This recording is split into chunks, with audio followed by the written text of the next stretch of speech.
and the Midlands. The far southeast and East Anglia may stay largely dry until late in the day. 17 possible here, but generally feeling cooler with the wind and the rainfall, which across parts of Scotland, the Met Office do have yellow warnings in place. That rain will be across East Anglia and the southeast during Friday evening. Bear that in mind. Not great conditions on the roads before it swings away. Clear spells follow. And then into the weekend, we've got sunshine and showers on Saturday, with the showers and this westerly wind just packing into northwest England, western Scotland and Northern Ireland. Showers more scattered elsewhere, not many of them getting to eastern areas, generally dry and bright here. The likelihood of a bit more cloud spilling into the southwest, with some outbreaks of rain coming in here, more particularly late afternoon into the evening. Temperatures a touch higher on Saturday, but still it will be quite breezy. The wind's easing down further on Sunday, and bar 1 or 2 showers in western Scotland, most of us on Sunday should be dry and bright.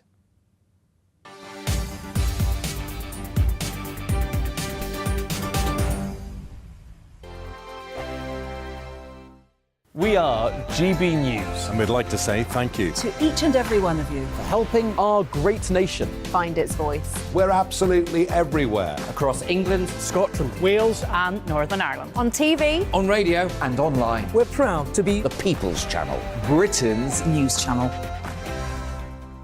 On the Mark Steyn Show, we cover the stories a lot of people are scared even to mention. The stuff that really matters, with some of the world's biggest thinkers. Now is his opportunity to kind of take the steering wheel of history. Break away from the flop at 8 o'clock on GB News with the Mark Steyn Show.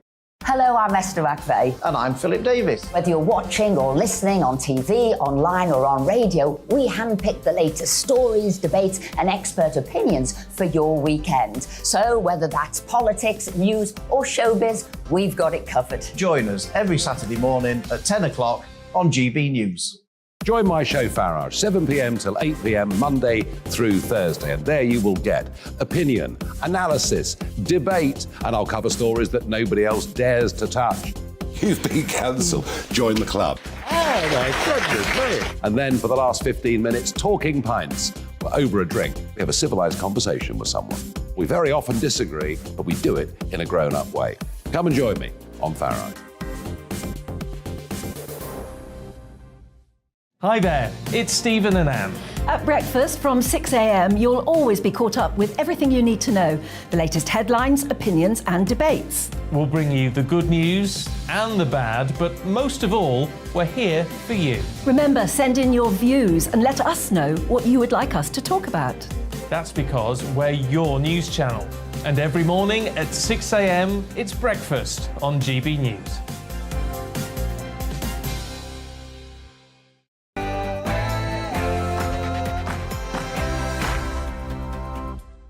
Good evening, it is me, Bev Turner, again this week with a belting couple of commentators tonight. Nigel Nelson and James Woodhousen are going to tackle the day's biggest stories with me and work out how they might affect you. Are you one of the 63% of homeowners who have a mortgage? If so, stay tuned. Will we have any genuine choice about how to pay off our houses? And talking of choice, do you currently feel railroaded by the green agenda? We're told to swallow the absolute bombardment of net zero messaging from every angle. But is it possibly because thick politicians have been bamboozled by clever scientists and eco-zealots? We will discuss.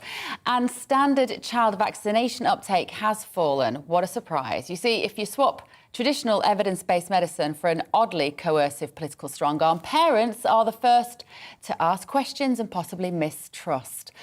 Now, in the wake of COVID, how will we ever repair the relationship between doctors and parents? But first, the latest news headlines with Polly Middlehurst.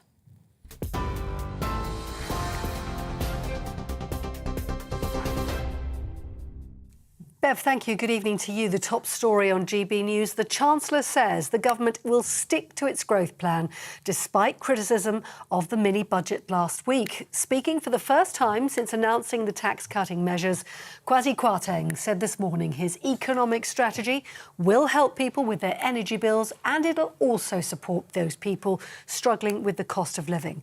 During a visit to Darlington, he also said the government's committed to maintaining the triple lock on pensions.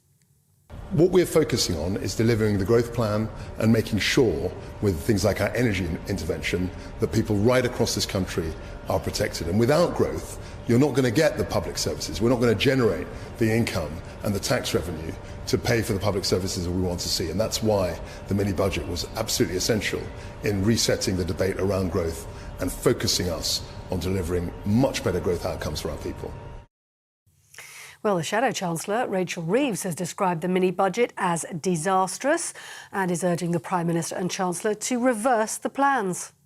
Financial markets are rightly very worried about the government's so-called mini-budget, a series of unfunded tax cuts. And it's not just financial markets, it's families and pensioners up and down the country who are worried sick about what this means for interest rates, what it means for their pensions. The government needs to rethink this crisis made in Downing Street, recall Parliament and reverse their budget.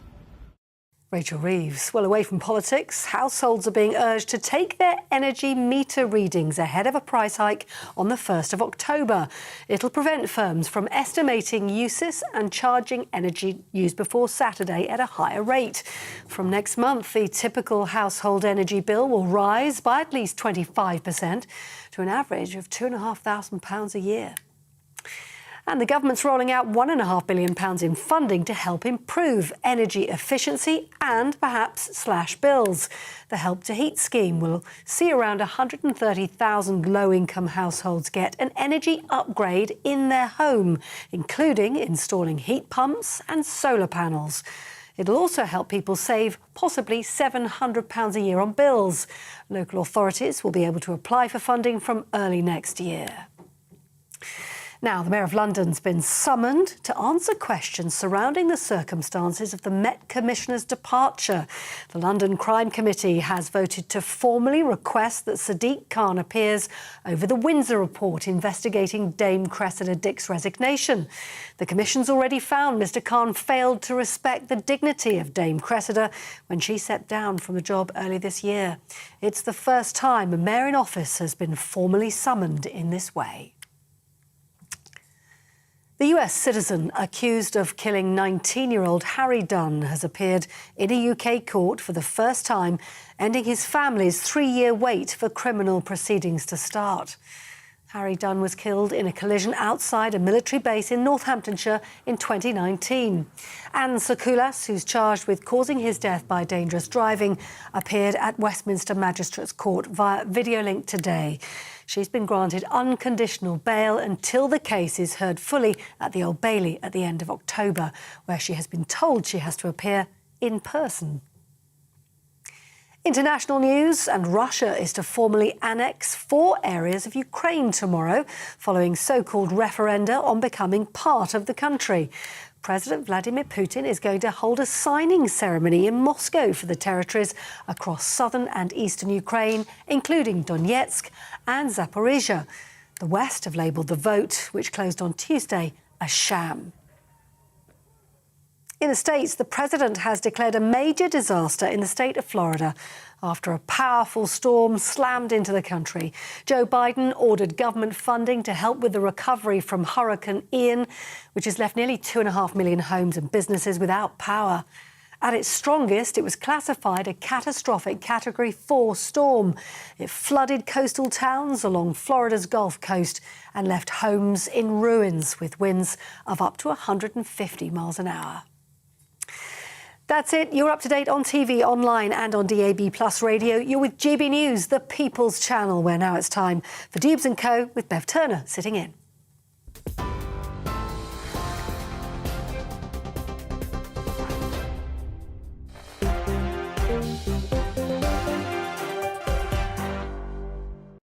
Hello, good evening. How are you? Thank you for keeping me company this week. It is me, Bev Turner, who offers respite care for hard-working GB News presenters everywhere. With me until 7, my panel this evening, visiting professor at London's South Bank University, James Woodhousen, and political editor of the Sunday People, Nigel Nelson. I also want to hear from you, of course. You are not just our listeners and our viewers, you are our third panellist. So let me know what you think about all of the topics we're discussing this evening. gbviews@gbnews.uk or on Twitter @gbnews. So let's get stuck in Do you have or are you looking for a mortgage? Well, good luck, because it suddenly got harder to get one, and it wasn't easy already. 41% of the mortgages that were on offer last week have been withdrawn since Chancellor Kwasi Kwarteng's mini but explosive budget. It's expected that many new buyers will have to prove they can afford a 7% interest rate in order to buy a home. And all this as Prime Minister Liz Truss doubles down on her tax-cutting budget and a series of, well, awkward interviews this morning. So let's speak to an industry expert, first of all, to work out if this is as scary as it sounds. Shelley Walker is a senior mortgage broker at the Mortgage Mum, a brokerage in Essex. Hello, Shelley. Thank you for joining us. Now, we've been used to very low interest rates for such a long time now. So is this as scary as it sounds? It is, yeah. Unfortunately, it's a big change in a very short space of time. I literally went away at the weekend and came back to find half of the market gone and interest rates significantly higher than they were before I went. So there's a lot of fear in the market at the moment, and understandably so. But we just need to try our best to ride this out and manage our finances the best that we can. So who is this going to affect, Shelley? Because there are those people who are called mortgage prisoners. They sound like the ones who are going to be the worst off. There's about 200,000 of them in the UK, apparently. So are they the ones who have got they're on a variable rate, but they're unable to remortgage? Have I got that right? That's right. So they're people that would have met the criteria previously of old lenders, normally lenders that have exited the market, so perhaps Northern Rock or any other lenders like that. They can't necessarily get onto a new mortgage rate, although there are special schemes available with some lenders for mortgage prisoners. So it's not just them that will be affected. Anybody on a variable rate potentially can be affected here, and people coming towards the end of their mortgage deal and needing to find a new fixed deal will find them now significantly more expensive than perhaps they were before. I mean, ironically, of course, over the last couple of years when we've seen these strange kind of financial ups and downs because of lockdowns and COVID policies, the one area to me that seemed to be doing quite well actually was the housing market. House prices still seem to be going up. There was probably more demand than supply, but it seemed quite buoyant. Does this feel like a sabotage move to you now with the interest rates? Yeah, I can see why you said that. It's these unprecedented times that we're in, isn't it? You know, there was always going to need to be a change. The COVID rates that we've experienced, particularly over the last 2 years, have been unsustainably low. So we always knew that things would go up, but the rate and speed that things have gone up at is surprised us all. What would your advice be, Shelley, for people who are watching this now, regardless of whether they're on a fixed, a variable, whether they're trying to get a mortgage? What's the best sort of perspective to take on it for people at the moment? It's really to get good advice, and I know you're going to think I'm saying that because I'm a mortgage broker, but obviously we are close to the market. We work in it every day. We're the experts in the field, so it is really important to get good quality advice. Even if you then don't take up, you know, the advice that you're given, or you want to go and do something separately yourself, we would still urge you to do that. That way that you'll understand what's available to you now, any industry inside knowledge that we may have, although it is very difficult to sort of even for us to predict what happens next, because we only often get sort of 2 to 4 hour worth of notice on rate rises. But just also bide your time. So this, I don't feel like this is going to last forever. If you look at the rates that lenders are offering, the longer term fixed rates do tend to be a better value at the moment. So that indicates to me that the banks feel like things will come back down again over time. So, but if you're sorry, I was going to say, if you need a remortgage, get in early, you know, do it right now. So if your remortgage is due in the next 6 months, now is the time to look, really. My remortgage is due in a week. That's really bad timing, isn't it, Shelley? A week. Wow. Come on, talk to me. Yes, I will. So I will. You can sort that out. I will. Right, thank you from your expert perspective, Shelley there from the Mortgage Mum, which is a brokerage down in Essex. Nigel Nelson, it does feel like the one bit of the economy that, even though everything else seems to be doing badly, hospitality struggling, businesses closing, people having a bit less disposable income, it felt like the housing market has remained pretty good. Yep, it has. Buoyant. And now it's going to collapse, isn't it? Well, it looks like it. I mean, you could be seeing property prices going down by about 20%, something like that.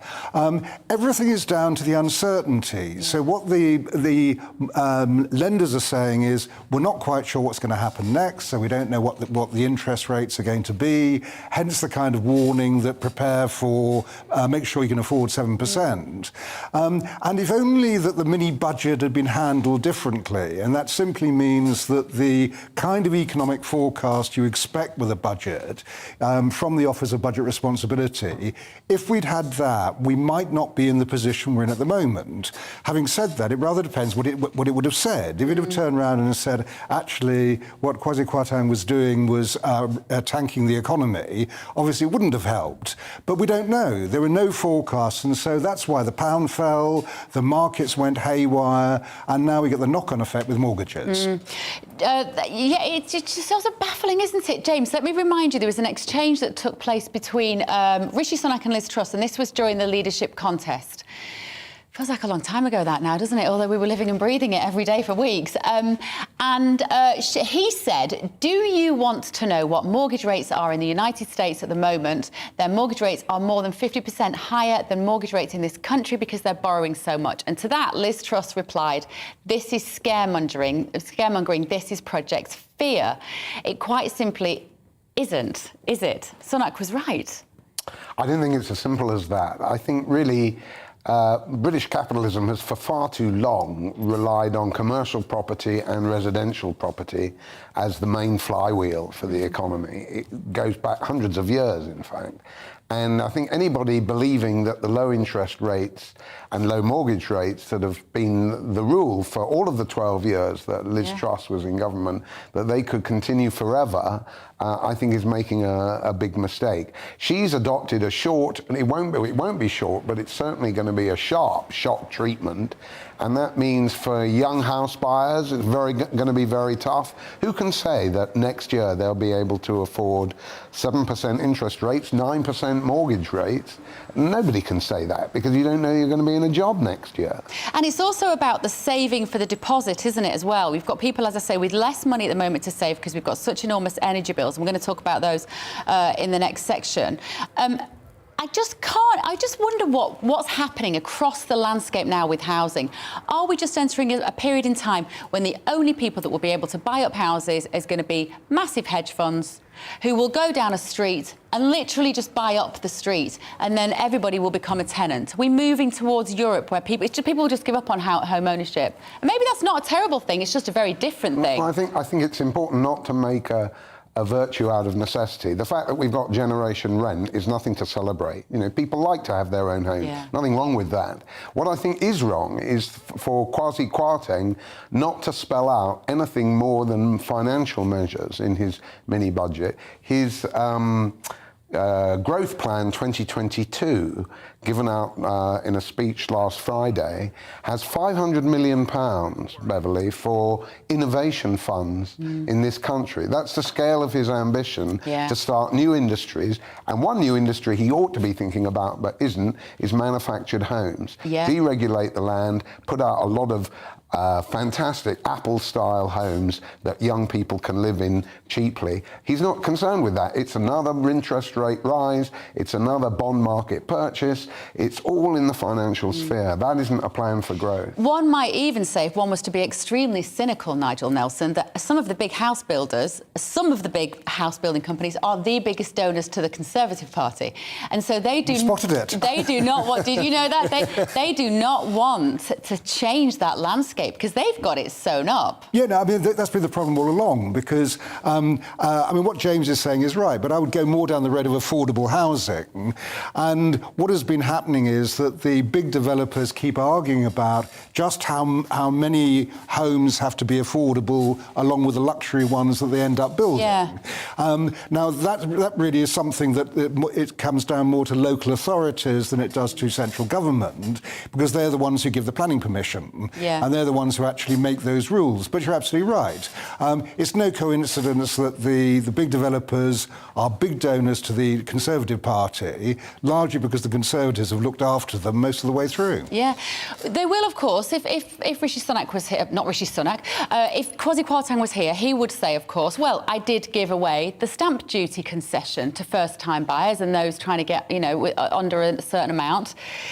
I'm not sure it's going to make up for it, though. If you can't get a mortgage, you can't afford a mortgage in the long run, that's the stamp duty concession isn't going to mean anything, is it? Well, it's another piece of accountancy. I was struck by your item that 130,000 disadvantaged homes will have heat pumps and solar panels fitted via their local authorities. Well, good luck with that, because they don't work, heat pumps, a lot of the time. They're expensive. We can all rely on local authorities who are flush with cash at the moment to do the right thing by everybody in relation to insulation. I'm not sure the Tories know anything about housing, although it's their staple. It doesn't. I take your point. Sorry, I take your point, Nigel, that affordable houses is very important. But if we were manufacturing 1 million a year from IKEA factories, and IKEA is in the business, they probably would be affordable. You're going to reap some economies of scale in all of that. Instead, it's going to be a rich antique market, an antique market for the rich in housing. I don't know whether you gentlemen were listening to any of Liz Truss's interviews. Certainly was. Were you listening to them with a certain pleasure, Nigel, with how badly she did? She was shocking on the radio this morning. Yeah, she was terribly wooden, wasn't she? I mean, I think that in fairness to her, she probably will improve the longer that she's in the job. I mean, she's been an MP. She's been a powerful MP for a long time. She should be able to do Well, she's been in government all the way through. Exactly. So she ought to be better than she is. I think the real problem with the interviews, apart from the delivery of them, the real problem was not actually saying anything. Yeah. She didn't tell us what she was going to do. And the issue comes down to, how do you handle the mess you made last Friday with the mini budget? Are you going to reverse it? Tricky one for her, because that could probably prompt the fall of her government. Yeah. But are you going to change anything along the way to actually argue that this is all down to the Ukraine war and global problems? Well, to an extent it is, but actually the immediate crisis that was created on Friday is down to her and her Chancellor, and she should have addressed that. Absolutely, and I have to say all credit to the local radio presenters who really had her on the ropes, a lot of them this morning, didn't they? She was talking to a radio station in Leeds, and I mean, all she really had was statements like this: we had to take divisive action. The measures were necessary to get the economy moving. We had to deal with inflation. She said growth won't come through overnight. They were just platitudes. Maybe she was just reading off a little list in a radio studio somewhere. Well, I loved your pronunciation of decisive as divisive. That's what it was. A bit of a Freudian slip. Yeah, quite. Well, we have to think that we can do better than say we're going to streamline planning, or we're going to, cut out the dead wood. And so on. They're going to do 3 things, it seems to me, and all of them will be a big attack on living standards and working class people. They are going to raise the interest rates very high. They delayed it through Andrew Bailey for yonks, and now he'll take exactly the extreme measure that he should have taken a bit earlier, and now it'll be even worse. Inflation is still going to go through the roof. I'm not sanguine that the energy measures that Liz Truss has announced are going to lower inflation next year, and I'm not alone in that. And finally, they're going to crack down on all the borrowing that they're doing, and that's going to mean a lot of genuine cuts, insofar as they're able to do it, in the public sector. That's 3 offensives, which is going to leave a lot of middle-class people out of pocket, let alone working-class people. Absolutely. Right, we're going to take a very quick break, and you can go and recover from looking at the bright yellow of my jumper. But Labour says we're going to be using clean energy by 2030. Can it work? And what does clean even mean? See you in a minute.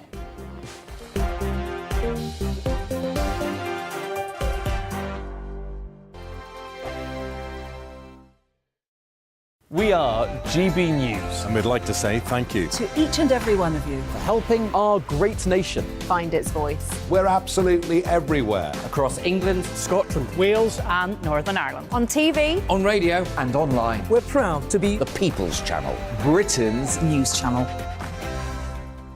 On the Mark Steyn Show, we cover the stories a lot of people are scared even to mention. The stuff that really matters with some of the world's biggest thinkers. Now is his opportunity to kind of take the steering wheel of history. Break away from the flock at 8 o'clock on GB News with the Mark Steyn Show. Hello, I'm Esther McVeigh. And I'm Philip Davis. Whether you're watching or listening on TV, online or on radio, we handpick the latest stories, debates and expert opinions for your weekend. So whether that's politics, news or showbiz, we've got it covered. Join us every Saturday morning at 10 o'clock on GB News. Join my show Farage, 7 p.m. till 8 p.m. Monday through Thursday, and there you will get opinion, analysis, debate, and I'll cover stories that nobody else dares to touch. You've been cancelled. Join the club. Oh my goodness me. And then for the last 15 minutes, talking pints. Over a drink, we have a civilised conversation with someone. We very often disagree, but we do it in a grown-up way. Come and join me on Farage. Hi there, it's Stephen and Anne. At breakfast from 6 a.m, you'll always be caught up with everything you need to know, the latest headlines, opinions and debates. We'll bring you the good news and the bad, but most of all, we're here for you. Remember, send in your views and let us know what you would like us to talk about. That's because we're your news channel. And every morning at 6 a.m, it's breakfast on GB News.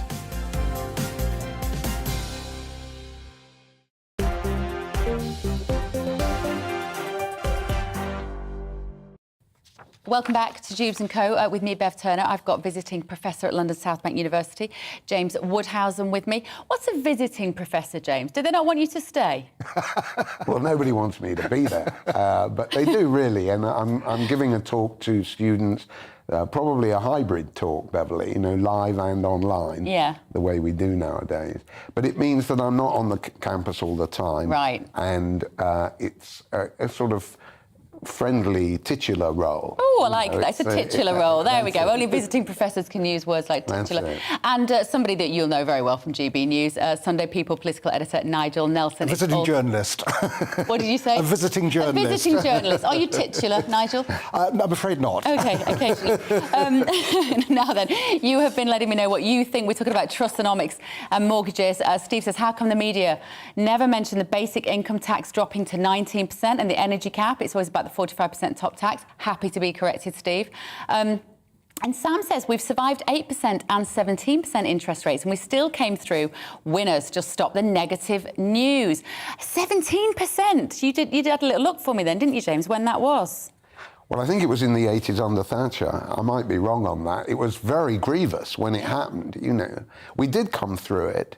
I think what's worth remembering is that we at the moment face negative interest rates. If you've got inflation at 11 or 12%, and interest rates at 7%, that's actually negative. So in some ways, we're still continuing with the quantitative easing and the loose money that we were always doing. They promised the government not to kick the can down the road. That's exactly what they're doing. Absolutely. OK.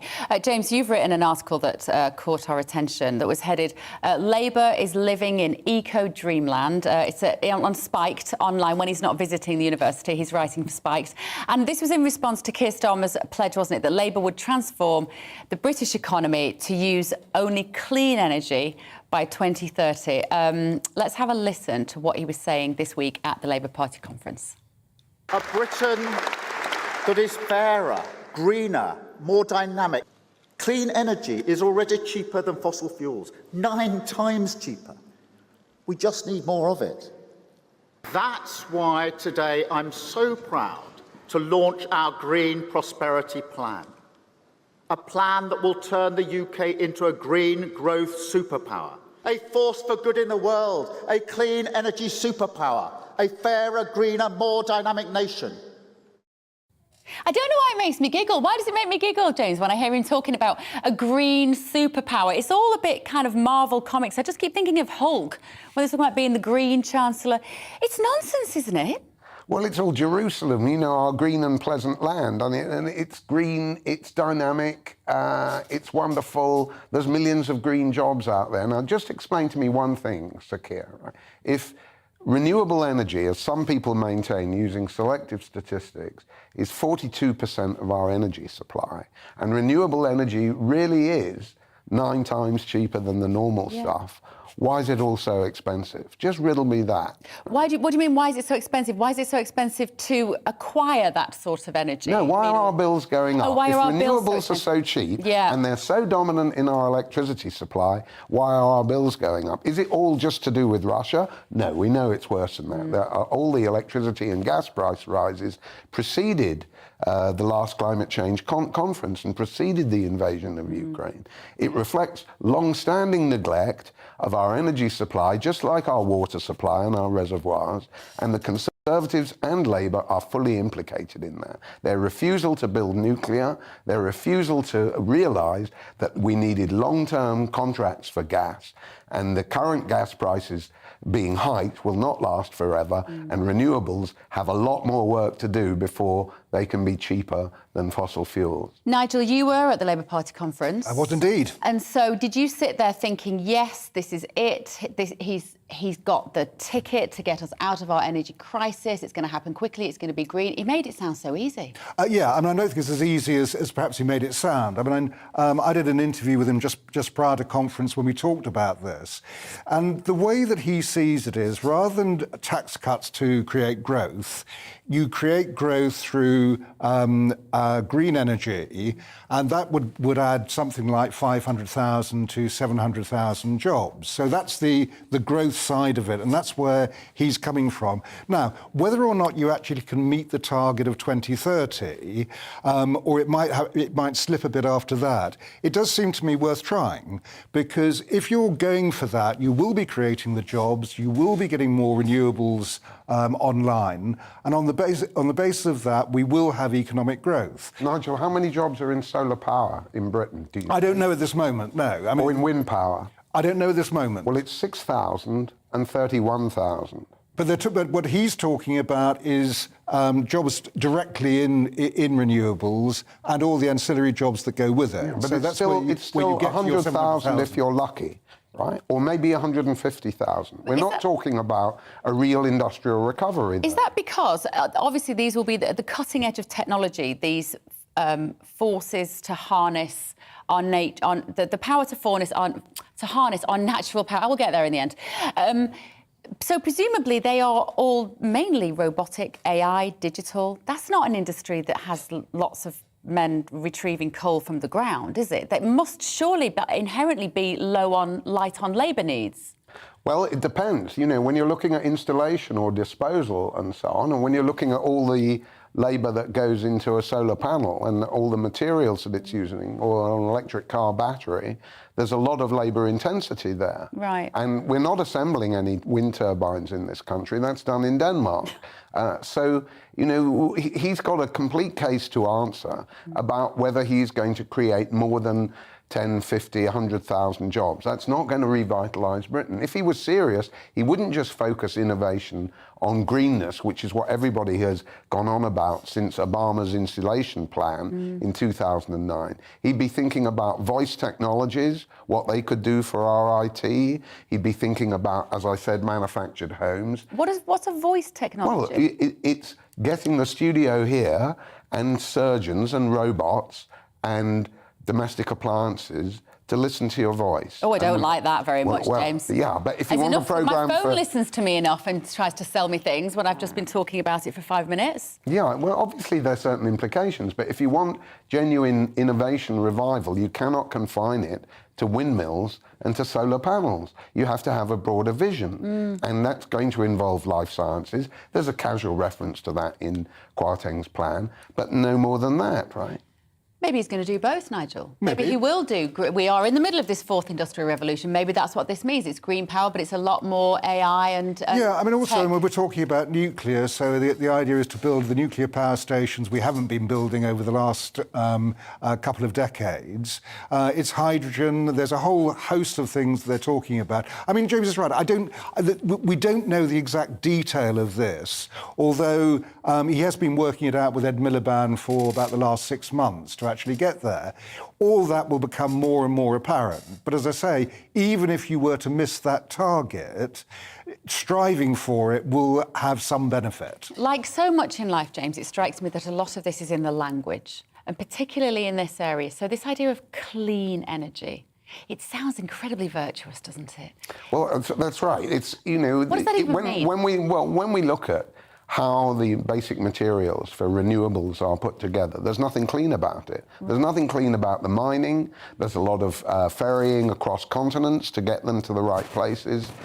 There's plenty of particulates that are bound up with electric vehicle braking and with tyre use.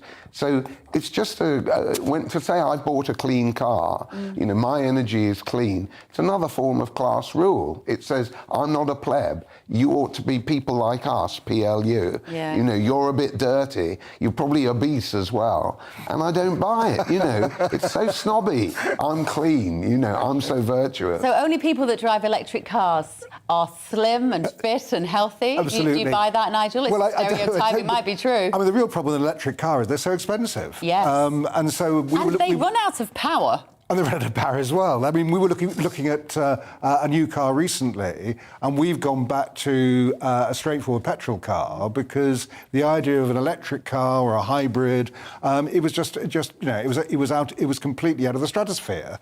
So all those things have to be addressed. The prices have to come down, but I'm sure they will. I mean, that will happen, and we then need the infrastructure around Britain so you can actually fill the things up, because at the moment you can't even do that. You see, I had a conversation with someone in my kitchen, James, about 2.5 years ago who worked in oil and gas, and he knows a lot about this stuff. And he said to me, this is when we're kind of in the start of the COVID, after the first lockdown, he said, we're in the middle of a massive social change in which we are all going, he said, in the oil and gas industry, we've known this is coming, this green revolution. We're all going to have to live smaller lives. We're going to have to travel less. We're going to be eating less. Meat is going to be the enemy. And I thought, oh, that's a load of rubbish, as I poured him a cup of tea. And then it just all keeps coming true. And I don't quite know what to make of that. Do you not believe that? No, we're not in a fourth industrial revolution. That's one thing. Well, we are. I mean, that's on the government website. Where's the artificial intelligence? Well, you mean we should be, but we're not doing it well enough? Well, that's another story. OK, got it. We're not in that. You know, you can make moral, spiritual, aesthetic, political judgments. No machine can do that. And the whole focus on robots are going to take our jobs, AI is everywhere and so on, it's deeply anti-human. I agree. Not humanistic. Absolutely. And anybody who's actually worked in IT, I'm sure Nigel can confirm this from the fastnesses of Fleet Street, anybody who's worked near a real IT system knows how horrendous they can be. Yes. You know, they can prove very irritating. Anyone who's tried to get their broadband to work can know that. You don't have to work for a newspaper. So before we all rush to a digital utopia, we've got to understand there's a low level of investment in this country and elsewhere. It's one thing to answer the number of stars in the universe. It's quite another thing for a robot to shuffle your papers in a sensible way. It's called Morovich's paradox. Is it, Nigel? I mean, we mentioned class there with the idea of electric cars, and not only just the idea, the fact that they're eye-wateringly expensive. When you hear Keir Starmer, who is meant to be winning over the red wall seats and the true Labour voters, talking in this way, is it going to chime with the people who he wants to vote for him? Well, I think it does on the basis that it's big ideas, and everyone's been asking Keir Starmer to come up with some big ideas, and this is one of them. Again, obviously, we disagree about how many jobs will be created, but just say he's right, and we're talking about 700,000. That is a big idea. The idea of a British energy company, publicly owned, a big idea. Now, it may not be the kind of things people talk about in the pub, because it'll be probably Kwasi Kwarteng's budget on Fridays and the tax changes. But if you look at the effect of these things, yes, I think that does actually resonate with red wall seats, should resonate with the whole country. What do you think? I'm not sure that people are. I think we are so saturated by green messaging now. It is on the back of every cereal box, every TV commercial. It's on the front of TV programmes as well. Every time I cannot turn on certain radio channels. Obviously, I don't listen to anything other than GB News, which is available on your DAB radio. But when I do, all I can hear, and we are talking about it now, but I like to think we're having a good, balanced, robust debate about it, and that's what's different. I hate the fact that we're being just brainwashed into believing this, and I think people will switch off. But this is about growth, really, isn't it? I mean, the whole thing is that he's approaching it from the point of, how do we grow the economy? I mean, in a sense, it's the same language that Liz Truss is using, but we're coming at it from a completely different direction. So we start with growth. It's not just about the idea of clean energy. The first thing you've got to accept is that there is an environmental problem and climate change is real. But from this point of view, this is actually about jobs and expanding the economy. So it's not quite a sort of a clean energy message. Predicated on climate change being man-made. Well, I happen to agree with that. But as it also happens, you know, what I find striking is the only time there was really rapturous applause for Rachel Reeves was when she said that she was against fracking and it would never happen under Labour. And you can find all kinds of objections to fracking in Britain. I know them all, and it's salami tactics. There's always something else, whether it's gas out of a tap, earthquakes, aquifers, lorry movements. You can find the wrong kind of shale and everything like that. You can find 20 arguments against fracking.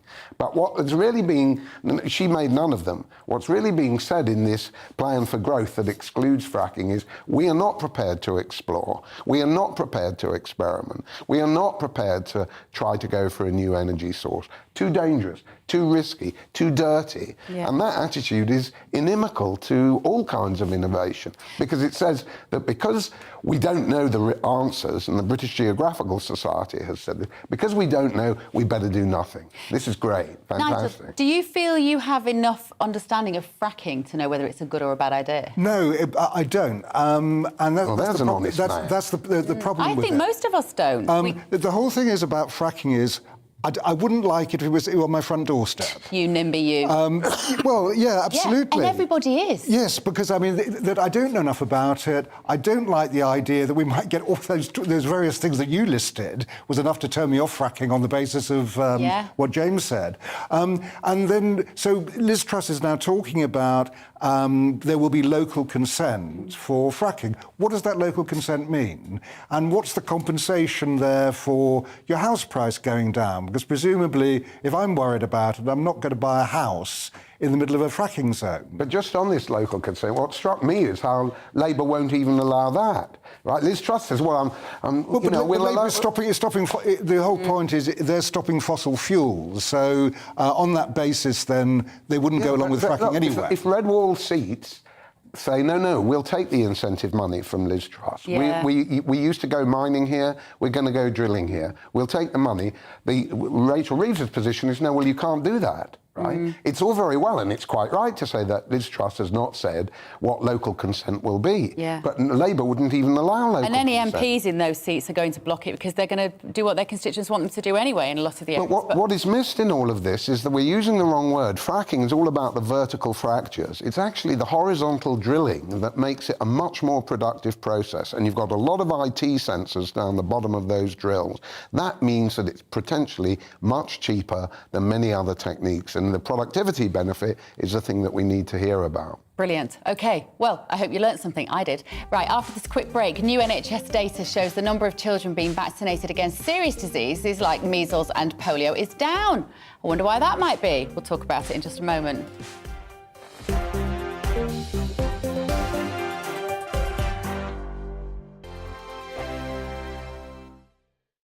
We are GB News. And we'd like to say thank you To each and every one of you. for helping our great nation. Find its voice. We're absolutely everywhere. Across England, Scotland, Wales and Northern Ireland. On TV. on radio, And online. we're proud to be The People's Channel. Britain's news channel.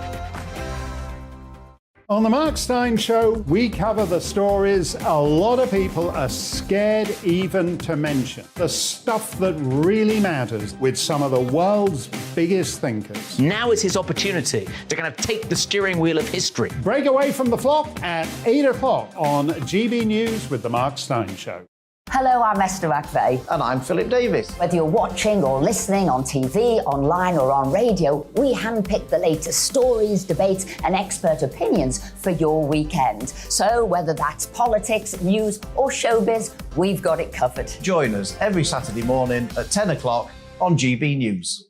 Join my show Farage, 7 p.m. till 8 p.m. Monday through Thursday. And there you will get opinion, analysis, debate, and I'll cover stories that nobody else dares to touch.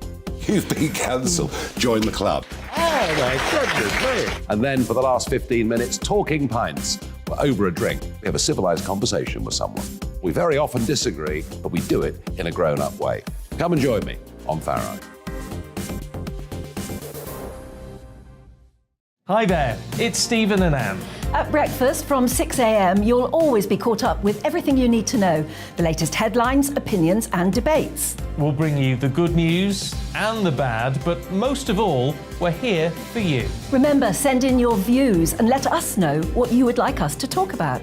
That's because we're your news channel. And every morning at 6 a.m, it's breakfast on GB News.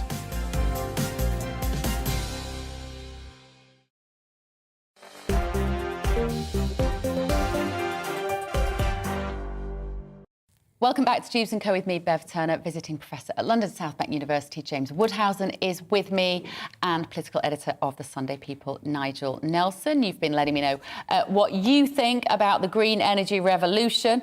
Nigel has said all net zero will achieve in the UK is a nation poor and miserable. Nick says heat pumps are noisy and a waste of money. They will cause disputes with the neighbours. And Max said, I want to be a millionaire by 2030, just like Starmer's pipe dream. It isn't going to happen. Once again, fantasy policies that are put out there to try and gain a few political points. And Chris, as you can say anything when you are in opposition, Mr. Starmer. A lot of you are not. I don't think there's anybody that's actually got in touch to say that you're supporting it and you think what he said was great. There's a lot they have to do in this area, I think, the politicians, to win over the public.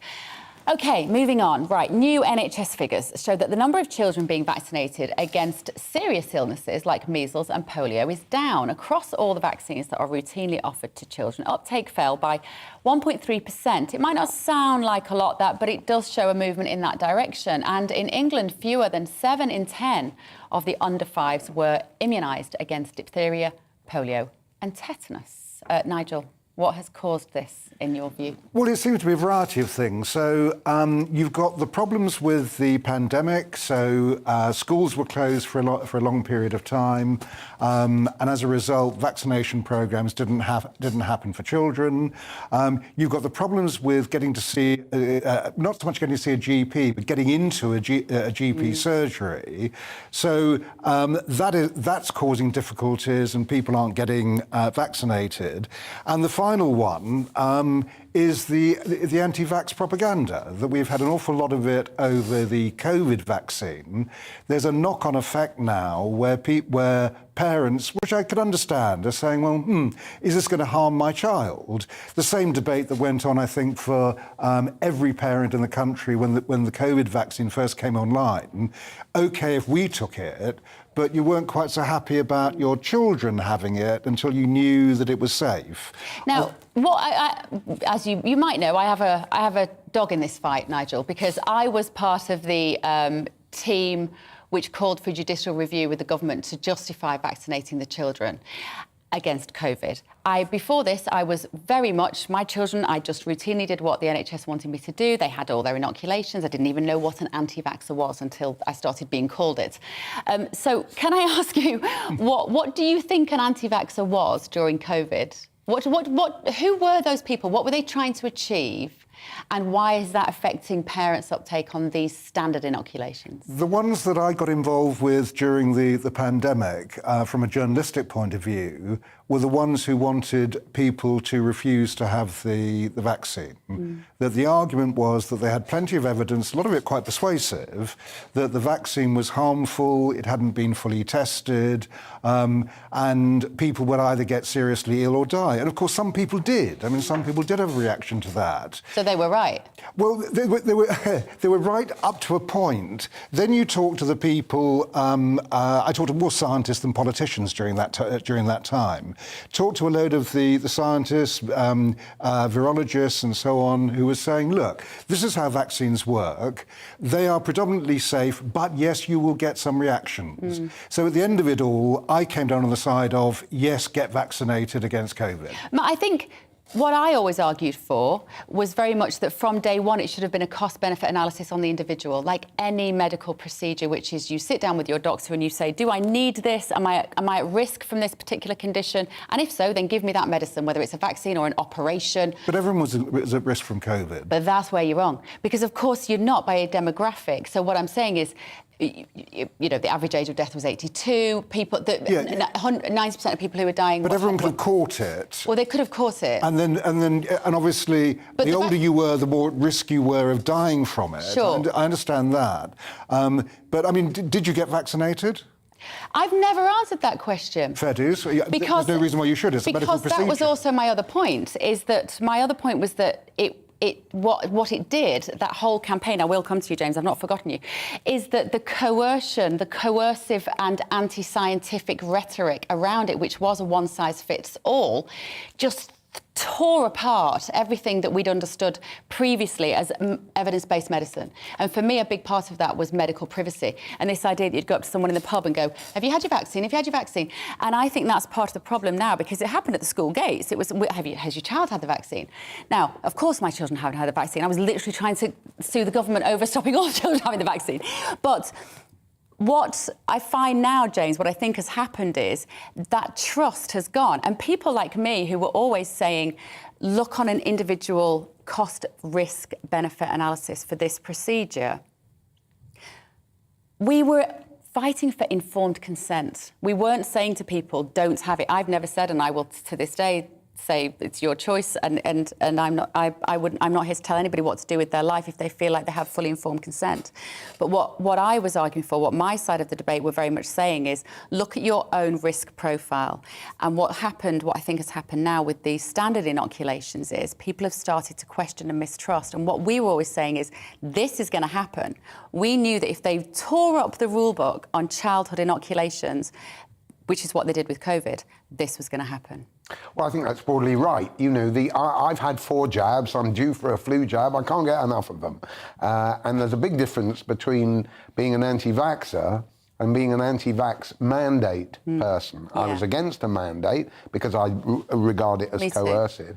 I think it's no surprise at all that vaccination rates among children are going down, because anybody with eyes in their head knew that COVID was hardly affecting children. The incidence among children was vanishingly small. And nevertheless, in this expert-led Chris Whitty and Patrick Vallance kind of campaign, everybody had to get the jab without regard to risk and reward and or cost and benefit. And therefore, a lot of people thought that this was fairly outrageous, and no wonder they then get turned off MMR and diphtheria, polio, and all the rest of it. So I don't blame the anti-vaxxers, who I've got nothing in common with. I do blame the government for its cavalier attitude to young people's education, for its indiscriminate approach to vaccinating everybody, regardless of what the high-risk groups were. And I think it was a complete travesty of medical policy. Absolutely. But it's that travesty of medical policy, I think, rather than the,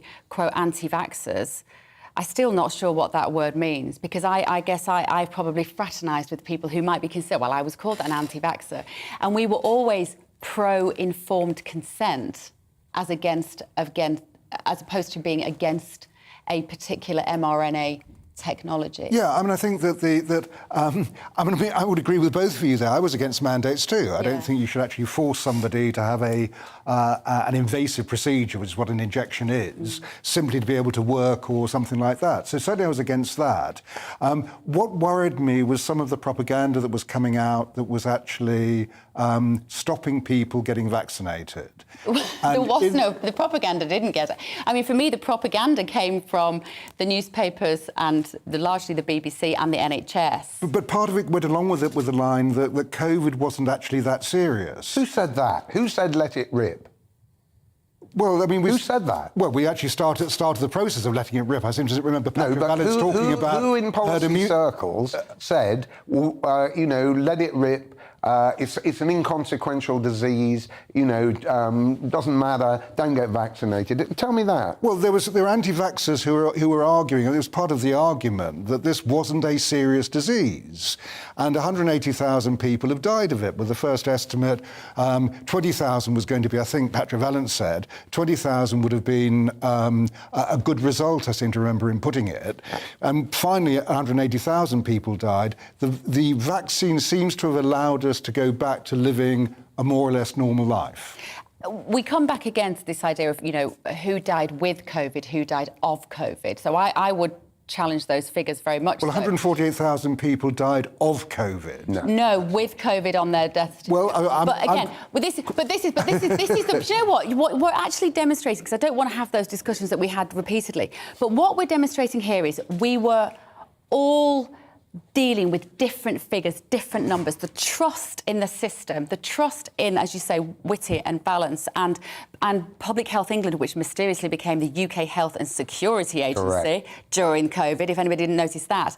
We are sitting here now having been through this enormous thing, and we both feel that we have a completely different picture.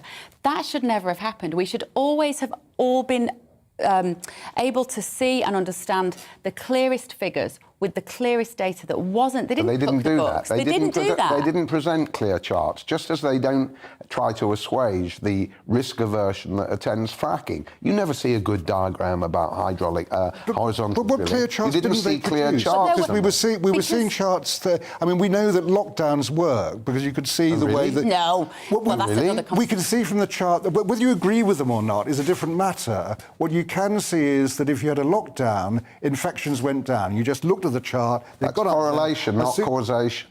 So in other words, it was coincidence that every time you had a lockdown, that the infection rate went shooting down. With a chart, you have to establish the causal mechanisms, Nigel. If you go to places like Sweden and elsewhere, or you go to Florida with DeSantis, you will find a very different kind of chart. Or New Zealand now. And to say that lockdowns worked, and rather what they did was they postponed the incident. That's not working. That's not curing. That's not anything as effective as a vaccine. As I say, this is not a defence of lockdowns, by the way. It's just purely an observation of what was going on at the time. But isn't it ridiculous that we have opinion on this? This should always have been fact.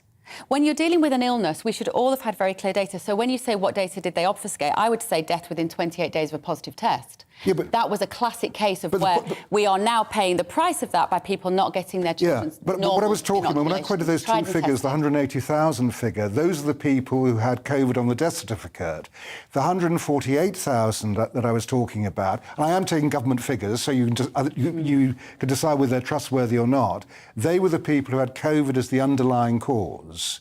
So that tells me that COVID was a serious killer on its own. Nobody can doubt that, but if you look at the way they organise the information, there's about 9 different categories of how you could die from COVID, right? By, with or from, to and backwards, and all the rest of it. They're dissembling over the statistics, right from Neil Ferguson, the statistician, onwards, and their ridiculous charts with no physics dimensions on the X and Y axis. They're just trying to completely bamboozle us, and it didn't work, and the result is there's now a lot of distrust. Last word to you, Nigel. Don't you think now, so let's say those 30,000 care home workers who walked away from their jobs because of a vaccine mandate, they should now be welcomed back by Liz Truss? Absolutely right. You do not have to have that vaccine. We need you back in the care home. Yep. We're sorry. Absolutely right. Yeah. I think we all agree on that, gentlemen, don't we? I'm glad we could end on a note that we all found some unity on.